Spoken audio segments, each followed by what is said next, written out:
প্রাক্তন মাওবাদী নেতা বিক্রম ওরফে অর্ণব দাম ইন্টারভিউ দিয়ে গেলেন বর্ধমান বিশ্ববিদ্যালয়ে। বর্তমানে তিনি হুগলির সংশোধনাগারে রয়েছেন। সেখান থেকে কড়া পুলিশের নিরাপত্তায় তাকে বুধবার সকালে বর্ধমান বিশ্ববিদ্যালয়ে নিয়ে আসা হয়। পশ্চিম মেদিনীপুরের শিলদা ইএফআর ক্যাম্পে হামলায় অভিযুক্ত ছিলেন অর্ণব দাম। কমরেড বিক্রম নামেও পরিচিত ছিলেন তিনি। 1998 সাল নাগাদ তৃতীয় বর্ষে পড়াকালীন খড়গপুর আইআইটির পাঠ অসমাপ্ত রেখেই অর্ণব যোগ দেন মাওবাদী সংগঠনে। পুরুলিয়া ঝাড়খণ্ডের পাহাড়ি জঙ্গলের ডেরা ছিল তার। সংগঠনে ভানু, সূর্য, মাস্টারদা নামেও ডাকা হতো অর্ণবকে। কমরেড বিক্রম নামেও পরিচিত ছিলেন মাওবাদী সংগঠনের সদস্যদের কাছে। গত 29 ফেব্রুয়ারি সাজা ঘোষণার পর প্রথমে পশ্চিম মেদিনীপুর জেল, তারপর গত 17 মার্চ থেকে হুগলি জেলা সংশোধনাগারে বন্দী রয়েছেন তিনি।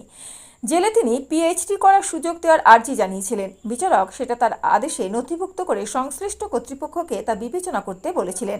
এর আগে তিনি ইগনু থেকে ইতিহাসে স্নাতক ও স্নাতকোত্তর ডিগ্রি লাভ করেন। প্রসঙ্গত, গারদের ভেতর থেকেই অর্ণব প্রথম শ্রেণীতে ইতিহাসে স্নাতক হন। এরপরে স্নাতকোত্তরে 66% নম্বর পেয়ে প্রথম শ্রেণীতে পাশ করেন তিনি। জেলে বসেই সেট পরীক্ষায় উত্তীর্ণ হন অর্ণব। এরপরই সংশোধনাগার কর্তৃপক্ষ অর্ণবের পিএইচডি করার ইচ্ছার কথা বর্ধমান বিশ্ববিদ্যালয় কর্তৃপক্ষকে জানায়। সেই মতো বিশ্ববিদ্যালয় কর্তৃপক্ষ জানায় আইন মেনে তিনি পিএইচডি করতে পারবেন। এরপরই সংশোধনাগার কর্তৃপক্ষের মাধ্যমে অর্ণব আবেদন জানায় পিএইচডি করার জন্য। কারা কর্তৃপক্ষ অনুমতি দেওয়ায় ইন্টারভিউয়ের ব্যবস্থা হয়। সংশোধনাগার কর্তৃপক্ষ 26 জুন সকালে কড়া পুলিশের ঘেরাটোপে তাকে নিয়ে বর্ধমান বিশ্ববিদ্যালয়ে উপস্থিত হন। তারপরে ইতিহাসে পিএইচডি করার জন্য মৌখিক ইন্টারভিউ দেন তিনি। ইন্টারভিউ শেষ হওয়ার কিছুক্ষণের মধ্যেই তাকে নিয়ে চলে যায় সংশোধনাগার কর্তৃপক্ষ। কারেকশনাল হোমের যিনি কর্তৃপক্ষ তারা বিশ্ববিদ্যালয়ে লিখেছিলেন, আমরা সেটা বিশ্ববিদ্যালয় কর্তৃপক্ষের কাছে উপস্থাপিত করি এবং তাদের অনুমতিক্রমে জানিয়ে দেওয়া হয়। বিশ্ববিদ্যালয়ের নিয়ম অনুসারে আমাদের যে পিএইচডির জন্য যে বিজ্ঞাপন বেরোচ্ছে সেই বিজ্ঞাপনে নির্দিষ্ট যেভাবে অনলাইনে অ্যাপ্লাই করতে হবে গুগল ফর্মের মাধ্যমে সেটা ওনাকে করতে হবে। সেটা করলে উনি অংশগ্রহণ করতে পারেন এবং ইউজিসির যে পিএইচডি সংক্রান্ত রেগুলেশন আছে এবং সেই সংক্রান্ত বিশ্ববিদ্যালয়ের যে নিয়মাবলী আছে সেইগুলো পালন করে উনি অ্যাপ্লাই করতে পারেন।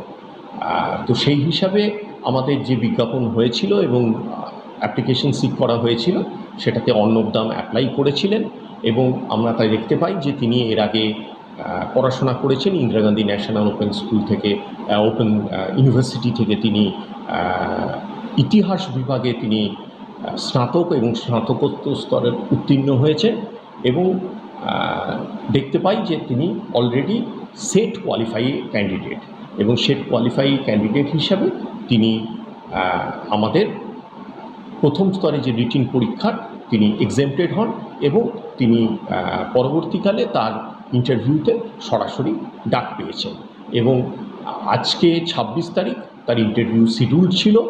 আমরা দেখেছি যে অর্ণব দাম একদম তার যে কারেকশনাল হোমের কর্তৃপক্ষ তাকে নিয়ে একদম 10টায় আমাদের তাকে টাইম দেওয়া ছিল, তিনি 9:30টার আগেই এখানে এসে তাকে নিয়ে তার কর্তৃপক্ষ উপস্থিত থাকে। তিনি প্রতিটা বিভাগের ইন্টারভিউ কয়েকটা দিন ধরে চলবে, ইতিহাস বিভাগেরও সেরকম চলবে। অনেক ক্যান্ডিডেট আছেন। এবার বিশ্ববিদ্যালয়ের নিয়ম অনুসারে তাদের মেরিট লিস্ট তৈরি হবে, সিলেকশন হবে। এবার তিনি যদি কোয়ালিফাই করেন তিনি পিএইচডি করার সুযোগ পাবেন। সেক্ষেত্রে এই সংক্রান্ত যা নিয়মাবলী তাকে পালন করতে হবে এবং তিনি সেই অনুযায়ী যদি পালন করে তিনি ভর্তি হতে চান তিনি ভর্তি হতে পারেন। মৌখিক ইন্টারভিউতে পাশ করলে প্রাক্তন মাওবাদী নেতা অর্ণব দাম ইতিহাসে গবেষণা করবেন বলে জানা গেছে। Bureau report, mobile news 19।